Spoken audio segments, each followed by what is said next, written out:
Et c'est reparti pour un nouveau coup de pouce pour la planète. Bienvenue dans le magazine sur l'actualité du développement durable. Pour commencer, le point sur l'actualité verte des derniers jours. Et dans son coup de presse de la semaine, Mylène Girardot a d'abord retenu cette étude inquiétante sur la taille des poissons. La planète se réchauffe et les poissons rétrécissent. L'augmentation de la température des océans diminue leur teneur en oxygène. Un oxygène essentiel pour la croissance des poissons et des invertébrés marins. Leur taille pourrait baisser de 24% d'ici 2050. Inquiétant. C'est la dernière mode en Floride, les alligators partis. Plutôt que d'inviter un clown pour l'anniversaire des enfants, on les fait nager avec un alligator muselé avec du scotch dans une piscine pleine de chlore. Il paraît que c'est sans danger et amusant. Enfin, ça dépend pour qui.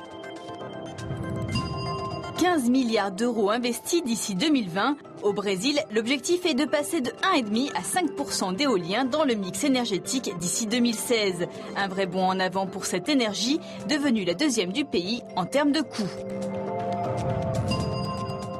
Que faire de son vieux grille-pain ou du sèche-cheveux qui a rendu l'âme? Et si on vous les échangeait contre une place de concert? C'est le principe de la Recycling Party. La 4e édition avait lieu le dernier week-end de septembre à Paris. Léa Baron et Mylène Girardot y étaient. Voilà pour vous. Bon concert.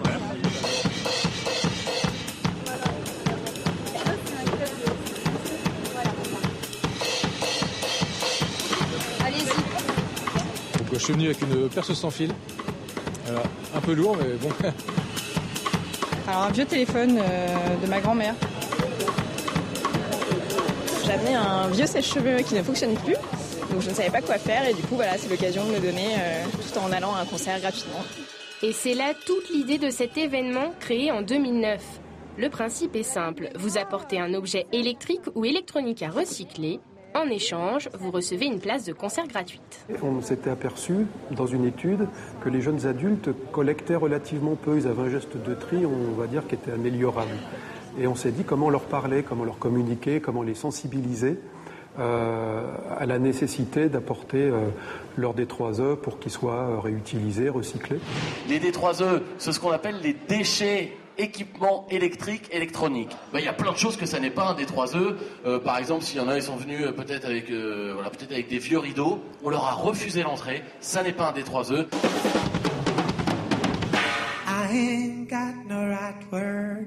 Cette initiative s'est exportée dans toute l'Europe, Allemagne, Espagne, Portugal, Italie. Un geste écolo qui méritait bien quelques bravos.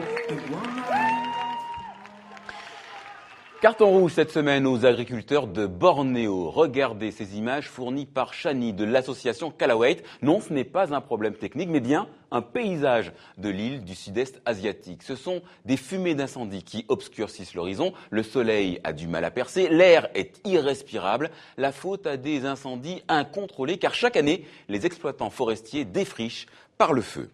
Pour finir, coup de chapeau aux pêcheurs du Mozambique. Ils se sont associés à Greenpeace pour surveiller les zones de pêche au thon. Des pêcheurs très impliqués dans la protection des ressources et qui ont embarqué à bord du Rainbow Warrior. Ce sont eux qui contrôlent notamment les thoniers japonais pour vérifier qu'ils respectent bien les quotas de pêche imposés. Voilà, coup de pouce pour la planète, c'est fini pour cette semaine, mais ça continue sur Internet, sur Facebook. Je vous dis à la semaine prochaine et d'ici là, prenez soin de la planète, elle le mérite.